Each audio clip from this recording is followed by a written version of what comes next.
O suicídio, irmãos, ainda hoje é desafio pungente em muitos na Terra. Precisamos alcançar as potências mentais e espirituais para crescer no bem, na estabilidade moral. Se pudermos entender que o desafio do suicídio é de grande importância, seremos mais uma força de solução para a humanidade de hoje, como a de ontem, ainda sob desorientação. Formar juntos uma barreira de oposição à ideia do suicídio pelo esclarecimento é dever nosso. Ivone do Amaral Pereira. Mensagem recebida em 9 de julho de 2015, pelo médium Alexandre Pereira, no Conselho Espírita do Estado do Rio de Janeiro. Boa noite, amigos. É com muita alegria que estou aqui hoje para conduzir mais um estudo do Seara Fraterno, nessa noite de feriado de segunda-feira. Para quem está nos acompanhando ao vivo e para quem vai nos acompanhar, é sempre bom termos a oportunidade, das tecnologias nos auxiliando a nos aproximarmos uns dos outros, apesar da distância imposta ou pela limitação de contato, pela situação atual em que vivemos. Queria começar o estudo de hoje com uma frase que encontra-se no livro A Caminho da Luz. A frase diz o seguinte: o determinismo do amor e do bem é a lei de todo o universo, e a alma humana emerge de todas as catástrofes em busca de uma vida melhor. Nas mãos misericordiosas de Jesus repousa o destino do mundo. Todas as coisas humanas passaram, todas as coisas humanas passarão. Jesus, porém, é a luz de todas as vidas terrestres, inacessível ao tempo e à destruição. O tema de hoje, gente, é a autoridade de Jesus. E essa frase mostra o quão importante foi a mensagem de Jesus para nós, porque Ele é o farol, Ele é o guia, Ele é o modelo, é a nossa porta estreita. E todas as coisas passam, várias situações já tentaram distorcer e denegrir a mensagem que o Cristo veio nos trazer, mas ela permanece, e quem busca, ela verdadeiramente a encontra. Então temos que ter serenidade nesses momentos de caos e calamidade e crises pelo qual o mundo está passando, porque muitas outras crises antecederam essas e todas as vezes a sociedade ressurgiu de uma forma melhor e ressurgiu de uma forma mais aprimorada. E precisamos e estamos ainda em caminho do aprimoramento. Então não devemos nos desesperar nem nos desarvorar. Outro tema que é importante a gente lembrar, porque a serenidade é muito importante nesses momentos desafiadores. Porque quantas pessoas não estão padecendo de ansiedade, de angústia e depressão por causa disso? Ou já padeciam e agora têm que enfrentar isso mais fortemente. Então não podemos deixar de falar disso também e de fazer alguns contrapontos com relação a isso, porque estamos no mês de Setembro Amarelo, no mês de valorização da vida. E quem melhor do que Jesus para nos lembrar quão importante, quão maravilhosa é a oportunidade da vida, é a oportunidade que estamos tendo agora de vivermos o que estamos vivendo. Não é à toa, não é de graça, não é para o nosso mal, é para a nossa libertação.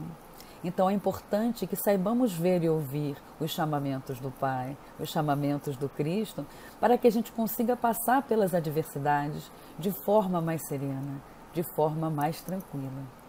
Mas já que vamos falar de autoridade de Jesus, vamos lembrar o que a gente vê como autoridade, O que a gente entende por autoridade? A gente entende autoridade como um poder constituído, Para a gente, autoridade é sinônimo de poder. É uma espécie de poder continuado no tempo, estabilizado, em que os subordinados prestam obediência ao indivíduo ou à instituição detentora desta autoridade. Existem as autoridades impostas, aquela que mesmo não concordando a gente é obrigado a obedecer, seja por um contexto institucional, político, social, econômico, temporal, ou até pela força, ou pela questão das leis às quais estamos submetidos. Mas existe uma autoridade que é legítima, Que é aquela onde nós reconhecemos que aquele ser, ou aquela instituição, ou aquela legislação, ela é correta, ela é justa, ela é adequada para nós e passamos a segui-la de maneira concordando com ela. Nós entendemos que ela é melhor para nós e livremente seguimos aquilo porque entendemos que aquilo é o correto, né? E a autoridade de Jesus nunca foi imposta.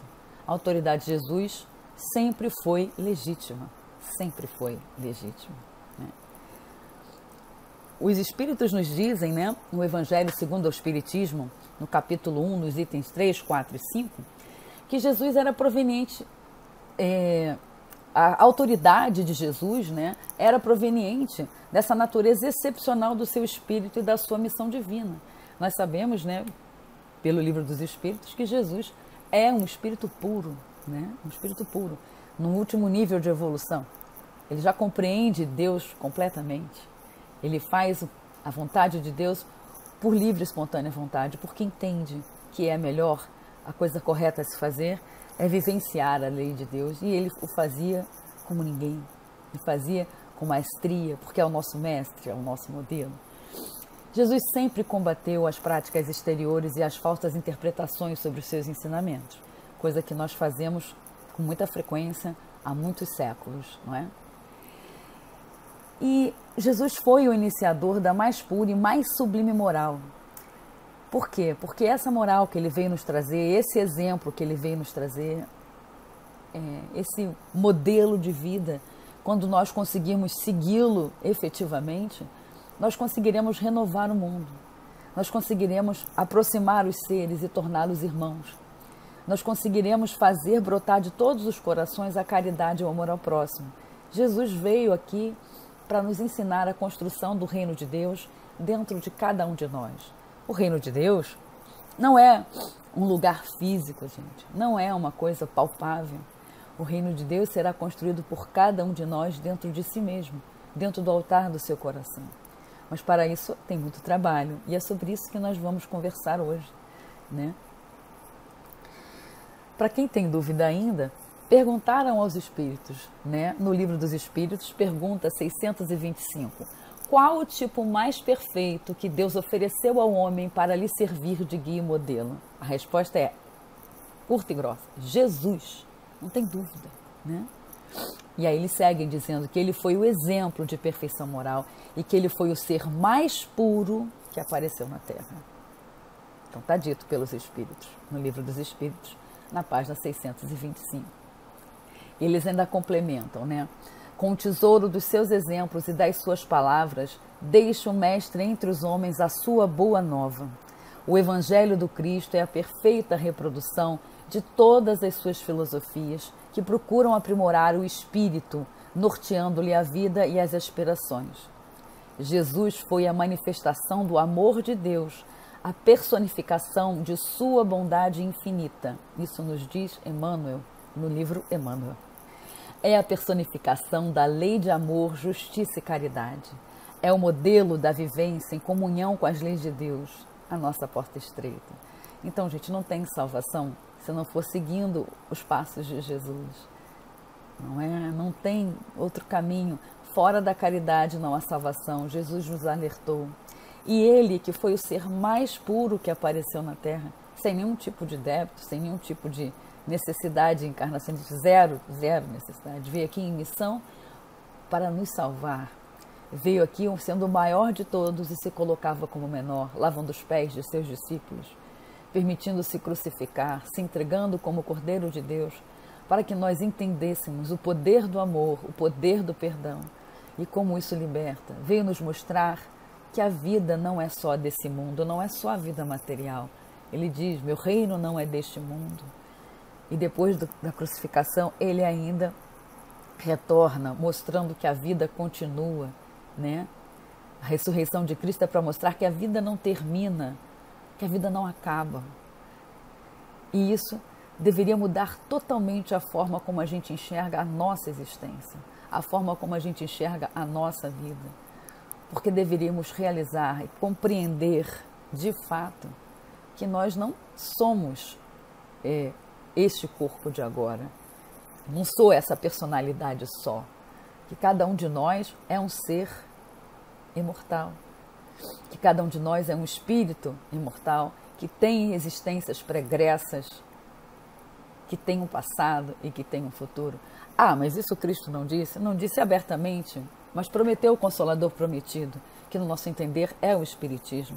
São as verdades que os Espíritos nos trouxeram para que a gente parasse de se enganar acerca disso. A reencarnação é a única forma que a gente consegue entender a justiça divina, entendendo que cada um de nós tem um passado e que cada um de nós é responsável pela construção da sua felicidade ou da sua desdita. Ao mesmo tempo que isso é extremamente libertador, para alguns isso é muito assustador. Mas não tem nada melhor do que sabermos-nos capazes de mudarmos a nossa trajetória, de sermos os senhores do nosso destino, porque aí sim podemos fazer a diferença, poderemos modificar. Enquanto a gente coloca a resolução fora de nós, não podemos fazer nada e ficamos presos àquela situação que nos tortura, que nos infelicita. Então que possamos ter coragem de fazer a nossa parte nesse processo, de assumir o papel de protagonista que nos cabe em nossas vidas. E aí a gente vai falar de algumas situações, de alguns encontros que alguns discípulos tiveram com Jesus e de como isso modificou a sua vida e do que a gente deve esperar quando a gente segue Jesus, porque muitos de nós têm uma visão muito infantil sobre o que Jesus disse, né? O que ele quis dizer com "Vinde a mim todos vós que estáis aflitos e sobrecarregados, que eu vos aliviarei.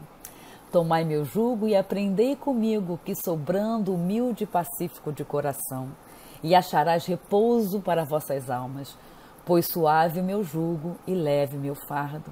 Jesus fez esse convite para nós. Mas será que esse convite de Jesus, o que significa "vinde a mim"? O que significa ir até Jesus? É só dizer que a gente acredita nele? E o fato de eu acreditar em Jesus resolve todos os meus problemas? O que significa acreditar em Jesus, de fato? Então temos que fazer essas reflexões para entendermos por que ainda, apesar de sabermos muito, pelo menos cognitivamente, sobre os feitos de Jesus, sobre suas parábolas, ainda temos tanta dificuldade de entender. E apesar de às vezes acharmos que entendermos algumas delas, por que temos tanta dificuldade de vivenciar? Porque Jesus falou: "Tomai meu jugo e aprendei comigo", aprendei comigo. Então a gente tem que aprender para conseguir ser aliviado, né? Aprender o quê? Que sou brando e humilde de coração. Isso é um convite. É um convite para que a gente mude, né? Para que a gente desarme o nosso orgulho, para que a gente repense a nossa vida e a nossa forma de viver. Porque muitos dos nossos sofrimentos são causados pelas nossas escolhas em mantermos o nosso prazer acima de tudo, em mantermos o nosso orgulho acima de tudo. Esses são os sofrimentos desnecessários que causamos a nós mesmos, porque não conseguimos ver o quanto essas nossas imperfeições são responsáveis pela maior parte das nossas dores e sofrimentos. Então, voltando ao questionamento, porque já que Jesus combatia o culto externo, né, para que a gente não caia nas mesmas armadilhas que sempre caímos em outras existências. Nós somos espíritos milenares, já tivemos várias outras existências, já passamos por muitas outras religiões. E será que, por que nós não conseguimos nos libertar das outras vivências e continuamos aqui precisando aprender a mesma lição? Talvez porque tenhamos entendido errado o convite. Talvez porque achamos que ao seguir o Cristo, matarmos em seu nome, distorcermos a sua história, fosse o correto, mas não era. E aí quando nos vimos desamparados, desacreditamos dele, nos revoltamos, não entendemos o seu convite. Não é porque vou ao centro, ou porque tomo passe, ou porque leio, ou porque entendo todo o livro, todo o Pentateuco da doutrina espírita que eu estou salvo. Não é o conhecimento que me salva, é a vivência. É a revisão dos meus valores, é a tal da reforma íntima que todo mundo fala, mas que é tão difícil da gente fazer, né? Então, se a gente espera, porque a gente entendeu a mensagem do Cristo, que a vida não vai ter problema, a gente está equivocado. Porque o que muda não é a vida e as dificuldades que a vida nos traz. O que muda é a minha forma de ver a vida. Porque eu passo a ver a vida com o olhar do espírito imortal e não com o olhar dessa existência transitória que todos temos. Com o olhar da existência transitória, a vida seria insuportável. E para muitos o é, tantos que desistem. O que é absurdo, não? Porque a vida é rica de aprendizado. E a gente tem dificuldade de entender o objetivo existencial da vida. Por que estamos aqui? E a doutrina, tanto cristã quanto espírita, que são uma só, uma continuidade da outra, deveria nos ajudar a entender isso, a trazer da nossa razão para nosso coração, para nossa expressão no mundo, a compreensão dessas verdades que Cristo nos trouxe. Então, quando a gente acha que seguir Jesus, acreditar em Jesus, eu não vou ficar doente, que eu estou imune aos problemas do mundo, que nada de mal vai me acontecer, eu vou me decepcionar.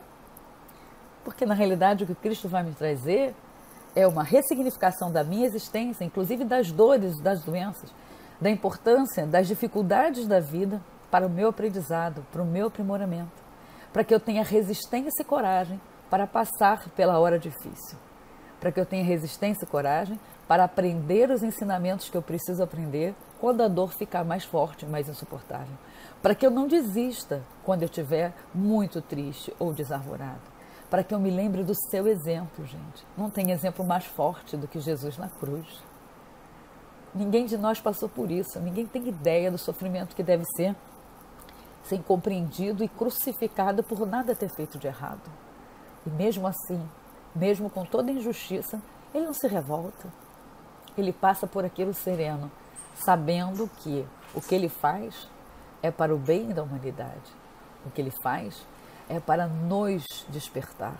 Então, em busca deste propósito, por cumprir as leis de Deus, ele entende e serenamente passa pelo Calvário, porque entende que há um propósito maior.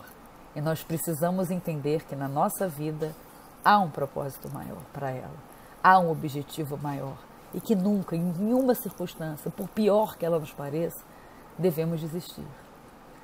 Quando a noite escura se abater sobre nós, deveremos lembrar de que Cristo fez quando se abateu sobre ele. Orou, vigiou, acerenou o coração e no momento de maior dor, elevou ao Pai uma prece, pedindo que nos perdoasse, porque não sabíamos o que estávamos fazendo. Isso é o exemplo de amor profundo e de compreensão. E por isso que a gente deve sempre refletir sobre as mensagens do Cristo, sobre os exemplos que Ele nos deu, porque Ele nos deu um manual seguro de viver, mas ainda temos muita dificuldade de executá-lo. Por quê? Porque, gente, vamos pensar bem, se a gente for olhar todos aqueles que seguiram Jesus no início, logo no início do cristianismo, onde o homem era um ser muito embrutecido, né? Que não compreendia a diferença e as adversidades, o que aconteceu com os primeiros cristãos, né? Foram perseguidos, foram apedrejados, eles foram presos, devorados por feras, queimados vivos, e o próprio Cristo foi crucificado. Então, não esperemos que a vida se transforme num mar de rosa porque abraçamos o cristianismo, ou porque seguimos Jesus, ou porque somos espíritas, ou porque achamos que fazemos tudo certo e não merecemos passar pelo mal. Temos um passado, temos uma história, e estamos aqui para aprendermos porque ainda somos imperfeitos e precisamos dessas situações para que a gente desperte para o potencial que temos. Jesus veio nos dizer, vós sois deuses. O que ele quis dizer com isso? Que temos o poder da criação, como ele. Ele nos disse, né? O que ele é capaz de fazer, nós um dia todos seremos capazes se nos submetermos ao processo de burilamento que a vida nos apresenta. É fácil? Claro que não. Nada fácil. É muito difícil. Para nós, inclusive, é difícil entender a grandiosidade dos gestos do Cristo, porque olhamos para ele com o olhar do espírito encarnado, não do espírito imortal que somos. Olhamos para ele com a visão materialista. Mas o que intrigava, por exemplo, Saulo, que sempre buscou a verdade, se debatia com Cristo e perseguia cristãos, é que apesar de todas as perseguições, aqueles cristãos que ele confrontava, eles tinham uma paz, eles tinham uma serenidade, eles tinham uma tranquilidade interior que ele, que conhecia todas as leis da época mosaicas, não tinha. Então Paulo vai perseguindo essa paz, até que uma hora ele encontra Jesus e percebe, e cai em si, e percebe que ele estava equivocado, e percebe que ele estava em erro. E aí ele não fica arrumando desculpas, explicando a sua conduta equivocada. O que ele faz? Senhor, o que queres que eu faça? E vira um instrumento de Deus. para nos mostrar que a mesma perseverança que ele tinha, e que no início era equivocada, aquela coisa de ser radical dele, que era uma característica do seu espírito de seguir regras de maneira bastante firme e disciplinada, de uma certa forma nos mostra que ele só estava mal orientado. Quando ele estava orientado para o orgulho, ele perseguia cristãos. Mas quando ele passou a ser orientado pelo amor a Deus, pelo amor a Cristo, pelos preceitos do Cristo, ele ressignificou toda a sua vida e passou a ser um dos instrumentos mais importantes na difusão do cristianismo.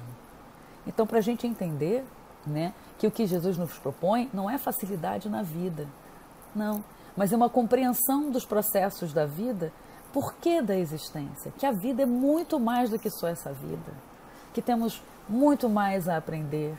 E aí quando vemos que Jesus é o modelo, que ele é o ser mais puro que veio e que todos nós estamos numa escala evolutiva, significa entender através do olhar do Espiritismo que em cada um de nós habita um Cristo em projeto, em semente, mas que cabe a nós burilarmos para que possamos um dia atingir esse potencial que cada um de nós tem, que ainda está muito longe da nossa realidade, mas que se não começarmos hoje, agora, a buscarmos a nossa verdadeira identidade, o nosso verdadeiro papel no universo, nós não alcançaremos, porque não vai vir por inércia. Mas a gente sabe que a finalidade de todos nós, que a fatalidade que caberá a todos nós é alcançarmos esse estágio de espíritos puros, com a capacidade de fazermos o bem de maneira bastante difusa, de auxiliarmos o nosso próximo como Cristo nos fez, que modificou toda uma humanidade que existe antes dele e depois dele, para a gente ter noção do tamanho do trabalho do Cristo, né? E isso existe em semente, ainda muito tímida dentro de cada um de nós, mas existe dentro de nós. Então temos que olhar para nós com esse olhar, temos que olhar para a vida com esse olhar, entendendo que o trabalho que nos cabe é muito árduo e muito grande, para que a gente consiga libertar-nos das nossas imperfeições, para que a gente consiga chegar aonde Deus prospectou para nós quando nos fez. Nos fez simples e ignorantes, mas contendo todo o potencial de um Cristo dentro de nós, mas que cabe em cada vivência, em cada experiência de vida, em cada dificuldade da vida, burilarmos e construirmos cada vez esse ser único que há em cada um de nós e que precisa ser despertado. Não vai ser de hoje para amanhã, né? E nem vai ser fácil, né? Nem vai ser fácil. Mas quando a gente conseguir pelo menos entender a função das dificuldades da vida para nós, enquanto espíritos imortais, nós não passaremos de maneira revoltada e desesperada por elas. Porque a gente vai compreender por que sofre. E não é uma questão só da lei de causa e efeito, que eu estou devendo. A gente deve à nossa própria consciência, a gente deve a nós mesmos. Então, Deus é tão perfeito, suas leis são tão perfeitas, que quando eu desrespeito a lei de Deus, eu não faço o que eu devo fazer, eu me sinto em desequilíbrio. E aí eu sofro. E aí eu retorno para o meu equilíbrio. Enquanto eu não retorno a viver de acordo com as leis de Deus, a viver de acordo com a minha consciência, porque as leis de Deus estão na minha consciência, eu não tenho paz. Então Jesus veio nos mostrar o caminho para a paz, veio nos mostrar o caminho de como é que a gente segue esse passo, com serenidade, com tranquilidade. É claro que não é fácil, porque nós não somos espíritos puros ainda, né? Nós não temos nem noção de o que é ser um espírito puro. Nós somos espíritos imperfeitos, com muito orgulho, com muita vaidade, com muita inveja, com muita revolta, com muita raiva ainda em nossos corações. Então temos muito, muito que burilar. E cada experiência de vida, cada dia é um convite para que a gente desperte cada uma das virtudes que habitam em nós e limite cada uma das imperfeições que habitam em nós ainda.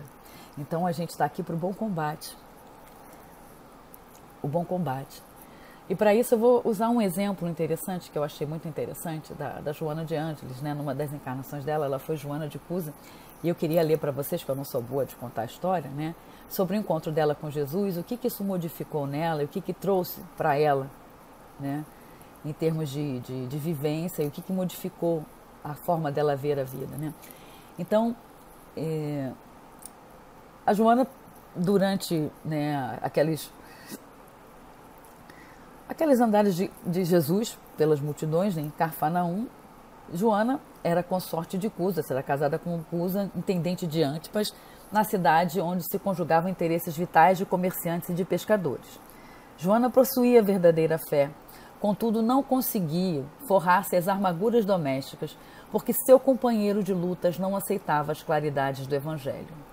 Considerando seus dissabores íntimos, a nobre dama procurou o Messias numa ocasião em que ele descansava em casa de Simão Pedro e lhe expôs a longa série de contrariedades e padecimentos. O esposo não tolerava a doutrina do mestre. Ele era alto funcionário de Herodes, em perene contato com os representantes do império. Repartia as suas preferências religiosas, ora com os interesses da comunidade judaica, ora com os interesses dos deuses romanos, o que lhe permitia viver em tranquilidade fácil e rendosa. Joana confessou ao mestre os seus temores, suas lutas e desgostos no ambiente doméstico, expondo as suas amarguras em face das divergências religiosas existentes entre ela e o companheiro. Após ouvir-lhe a longa exposição, Jesus lhe ponderou: Joana, só há um Deus, que é o nosso Pai, e só existe uma fé para todas as nossas relações com o seu amor. Certas manifestações religiosas no mundo muitas vezes não passam de vícios populares nos hábitos exteriores. Todos os templos da terra são de pedra. Eu venho em nome de Deus abrir o templo da fé viva no coração dos homens. Entre o sincero discípulo do Evangelho e os erros milenários do mundo, começa a travar-se o combate sem sangue da redenção espiritual. Agradece ao Pai o haver-te julgado digna do bom trabalho. Desde agora, teu esposo não te compreendes a alma sensível? Compreender-te-á um dia. É leviano e indiferente? Ama-o mesmo assim. Não te acharias ligadas a ele se não houvesse para isso razão justa.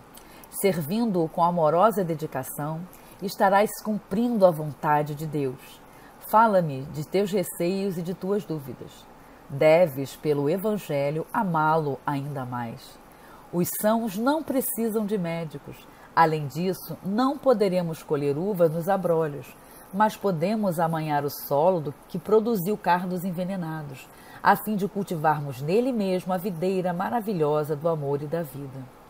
Joana deixa entrever no brilho suave dos olhos a íntima satisfação que aqueles esclarecimentos lhe causavam. Mas, patenteando todo o seu estado d'alma, interrogou: Mestre, vossa palavra me alivia o espírito atormentado. Entretanto, sinto dificuldade extrema para o entendimento recíproco no ambiente do meu lar. Não julgais acertado que lute por impor os vossos princípios?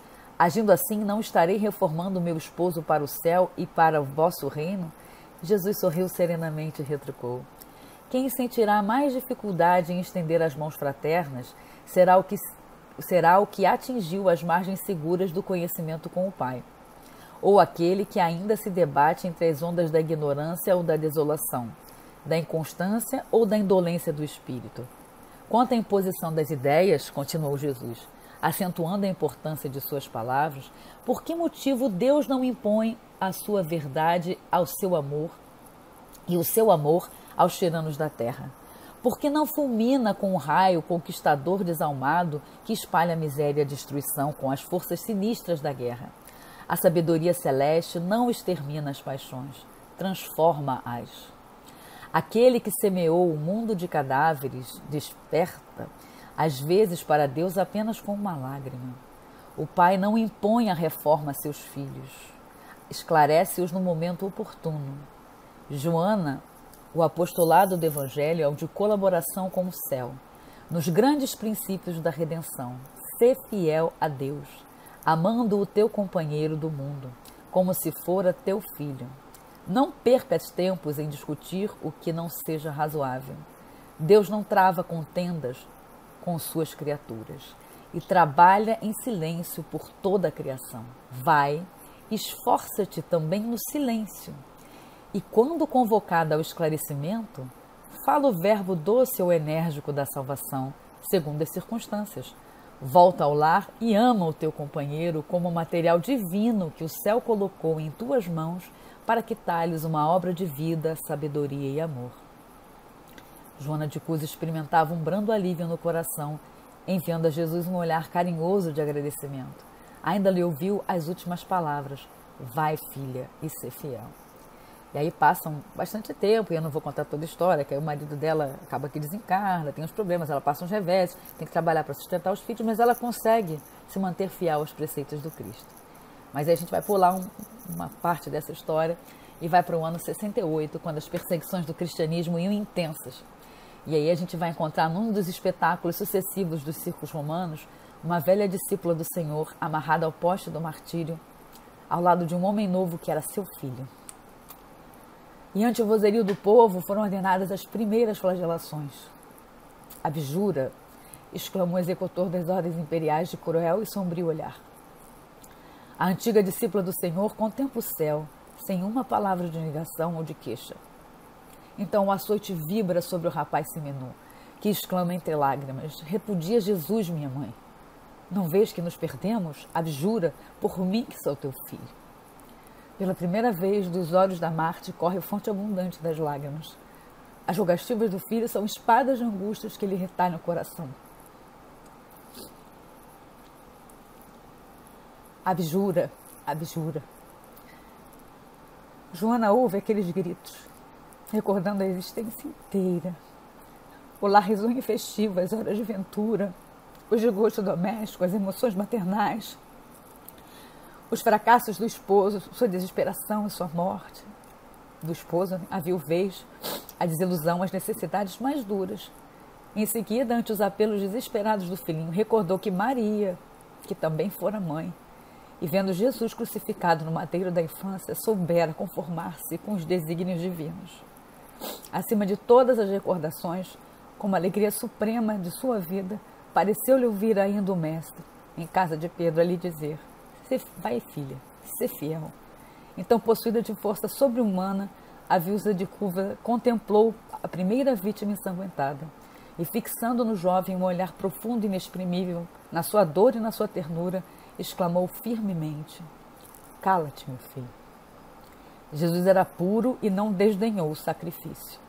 Saibamos sofrer na hora dolorosa, porque acima de todas as felicidades transitórias do mundo, é preciso ser fiel a Deus. Esse tempo, com os aplausos delirantes do povo, os verdugos lhe incendiavam em derredor, hastas de lenhas embebidas em resina inflamável. Em poucos instantes, as labaredas lamberam-lhe o corpo envelhecido. Joana de Cusa contemplou com serenidade a massa de povo que não lhe entendia o sacrifício. Os gemidos de dor lhe morriam abafados no peito preço. Os algozes de Marte cercaram-lhe de impropérios a fogueira. O teu Cristo soube apenas ensinar-te a morrer? Perguntou um dos verdugos. E a velha discípula, concentrando a sua capacidade de resistência, teve ainda forças para murmurar: não apenas a morrer, mas também a vos amar. Nesse instante, sentiu que a mão consoladora do mestre lhe tocava suavemente o ombro. Ele escutou a voz carinhosa e inesquecível: Joana, tem bom ânimo, eu aqui estou. Então, vocês desculpem, mas aqui tem algumas passagens do Evangelho que nos tocam muito profundamente, não é? Todas essas partes dos primeiros cristãos, todos esses testemunhos de fé são muito fortes, são muito profundos e falam fundo a nossa alma, que ainda não consegue, né, fazer muitas dessas coisas que eles faziam porque compreendiam profundamente, né, foram modificados profundamente pelo seu contato com o cristianismo efetivo, né, com as mensagens do Cristo, com o exemplo do Cristo. Então, no livro Joana de Jesus, né, Joana e Jesus, uma história de amor, de Divaldo Franco e César Said, que conta as várias encarnações de Joana de Ângeles, né, ele faz um paralelo, né, de um resumo dessa história toda, do que Jesus recomendou a Joana e como é que isso modificou ela, né? Então, sobre a nossa relação com Deus, a gente pode tirar que Deus é único e é amor, né? A gratidão a Ele deve ser uma das constantes em nossa vida. Então, a gente deve saber agradecer a cada dia e ver cada dia como uma oportunidade de nos refazermos. Deus nada impõe, Ele não nos impõe, Ele espera por nós, espera que despertemos para essa realidade, espera que o sigamos de bom coração, espera que façamos fazer a sua lei cumprir, porque entendemos, porque passamos a compreender que ela é correta, que ela é a certa e que, ao fazermos isso, estaremos plenos, serenos e cheios de paz e plenitude. Muitas manifestações religiosas são superficiais. Os templos de pedra são passageiros. É a alma que deve ser o templo incorruptível. Amar os entes queridos é também servir a Deus, ou seja, é uma forma de servir a Deus fazermos aquilo que nos comprometemos, seja na nossa família, seja no nosso trabalho, seja com a nossa vizinhança, ou seja, fazemos o melhor que podemos onde estamos, onde somos atores e capazes de modificarmos aquele ambiente. Então, apesar de sermos insignificantes em termos universais, porque o universo é muito e a criação de Deus é muito maior do que nós possamos imaginar, mas somos colocados aonde estamos por um propósito, porque temos algumas capacidades e virtudes, sim, apesar de muitos defeitos. E para esses lugares, nesses locais onde somos colocados, no centro da nossa família, no nosso ambiente de trabalho, na nossa vizinhança, no nosso país, nós somos elementos modificadores e temos que nos apossarmos dessa possibilidade para que possamos trazer o reino de Deus para a terra. Ele não será trazido imposto, ele será trazido por cada um de nós que fizer a sua parte e fizer do mundo um lugar mais justo, um lugar mais simples, um lugar mais sereno, um lugar mais solidário. E sobre a nossa relação com o próximo, ele resume: quem sinceramente se convence, intelecto, e se converte de coração, trava em si o bom combate da redenção espiritual. É pelo amor que alcançamos a nossa alforria espiritual. As paixões devem ser transformadas e não eliminadas. Então, cada uma de nossas sombras, cada um dos nossos vícios, cada uma de nossas imperfeições, elas são potenciais nossos mal direcionados, que requerem amor, cuidado e disciplina para que sejam reconduzidas para o lugar certo, para que sejam reencaminhados, para que aquele potencial de energia seja colocado onde deve ser colocado e não desperdiçado como temos feito, né? É possível de tudo retirar sempre alguma lição proveitosa ao nosso crescimento. As nossas relações e condições de vida não são frutos do acaso. Então não maldiga a sua família, não maldiga a sua situação, não maldiga onde você mora. Ressignifique tudo o que acontece em sua vida como oportunidade e desafios para que você cresça, para que você desperte as potências que existam e habitam em você. Não se desespere e, acima de tudo, nunca desista da vida, nunca desista da vida. Né? Porque se a gente desistir, a gente perde tudo. Perde inclusive a paz, perde inclusive o eixo. Né? A pior coisa que a gente pode fazer na nossa existência, gente, é suicidar-se. É a pior coisa que a gente pode fazer. Porque não há dor pior do que a de um suicida. Porque quando a pessoa faz isso, ela pensa em acabar com a sua dor, em acabar consigo mesma. Só que a gente não consegue acabar com a gente. A vida, ela continua. E as dores continuarão as mesmas. Porque as nossas imperfeições é que são as fontes das dores. Né? Os nossos sentimentos e pensamentos equilibrados é que são as fontes das dores. E quando eu extingo o meu corpo que eu tenho, é só a vida mental que eu tenho. E o suicida só leva dessa vida o tormento que o levou a querer acabar com a sua vida. Então desperta quanto ainda tem.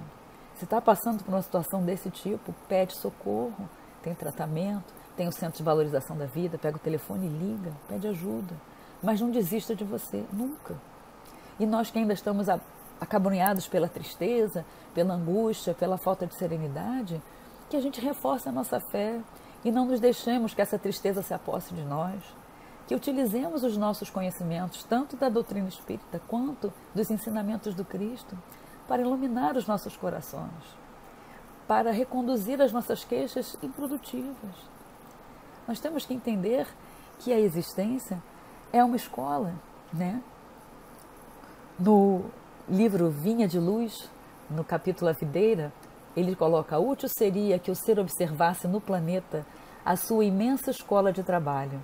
E todos nós, perante a grandeza universal, devemos reconhecer a nossa condição de seres humildes, necessitados de aprimoramento e iluminação.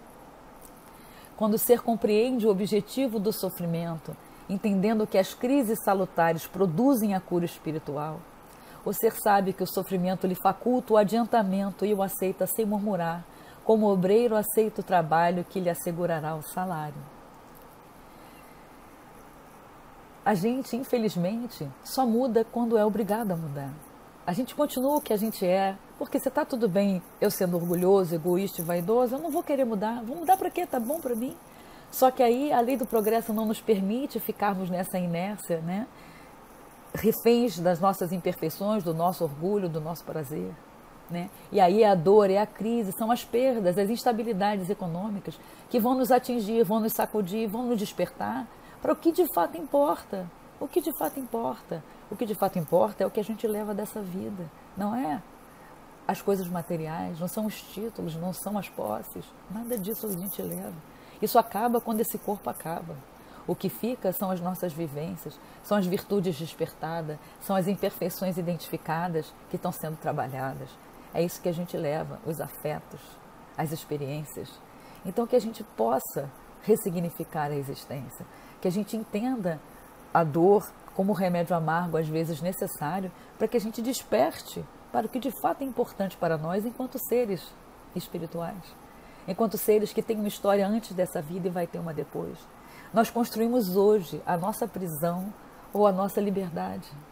Quanto mais a gente vive a vida superficialmente, de forma materialista, mais estamos plantando a nossa prisão espiritual, porque ficaremos apegados, presos aqui, sem a possibilidade de nos libertarmos. Quanto mais nos vigiamos e disciplinamos, entre aspas, né, nos limitamos, termos materiais, vivemos de maneira mais comedida, sabendo que as alegrias são transitórias, assim como as tristezas são transitórias, assim como essa existência é transitória.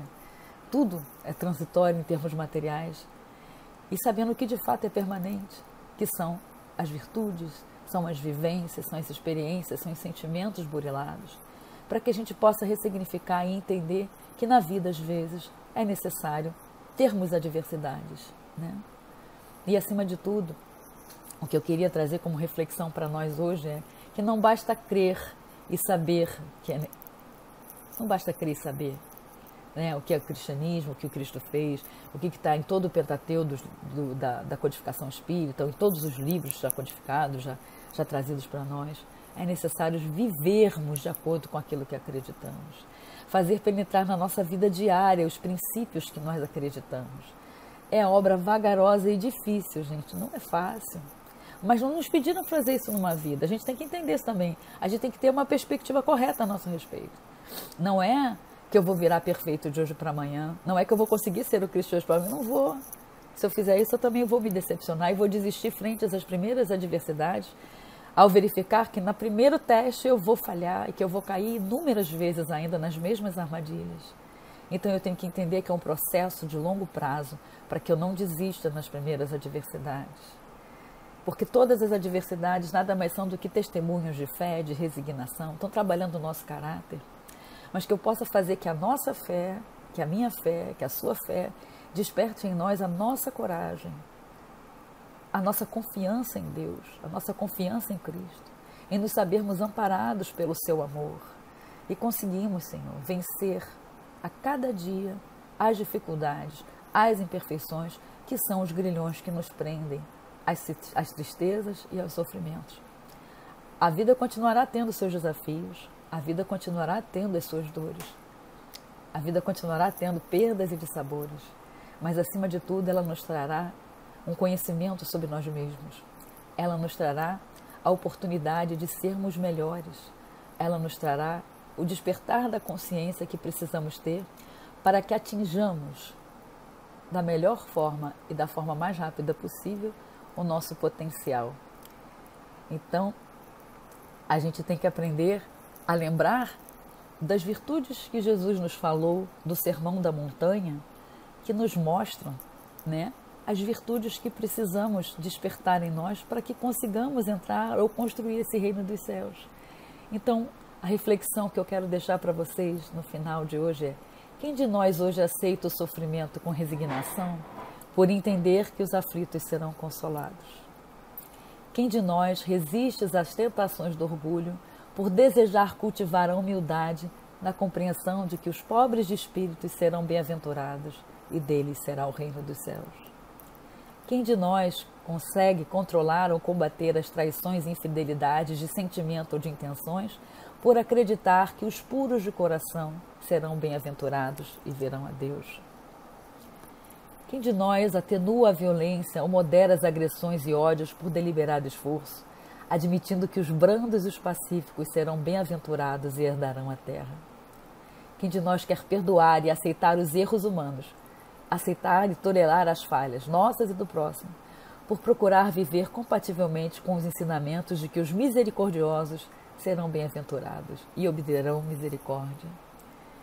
Quem de nós procura minorar a miséria no mundo, não apenas pela esmola, mas proporcionando ao desvalido melhores condições de vida em renúncia ao muito que possuímos, por entender que fora da caridade não há salvação? Então o convite de hoje é que nos lembremos de Jesus, que enchamos a nossa vida de significado, porque Joana de Ângeles, hoje, depois de muitas vivências com Cristo, um Espírito que nos traz muitos chamamentos nesse sentido do despertar da consciência, ela nos diz que as vidas vazias são as que não têm objetivos psicológicos.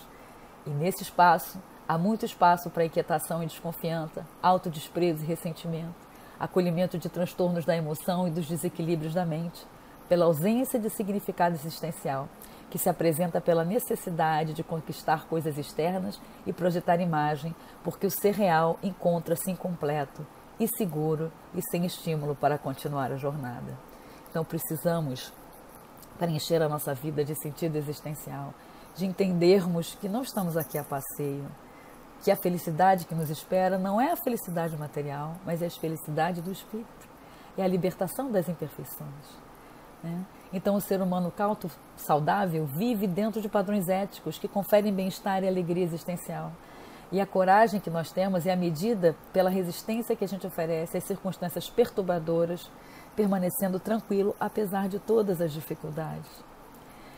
Quem somente espera frutos saudáveis da árvore da vida ainda não aprendeu a viver, desconhecendo que as ocorrências variadas, todas elas fazem parte do exercício existencial. Então, gente, devemos saber agradecer a alegria que vivenciamos, mas não só as alegrias, mas as dificuldades e os dissabores da vida, pois as dores edificantes que nos alcançam somente nos acontece o que é melhor para o nosso processo de evolução.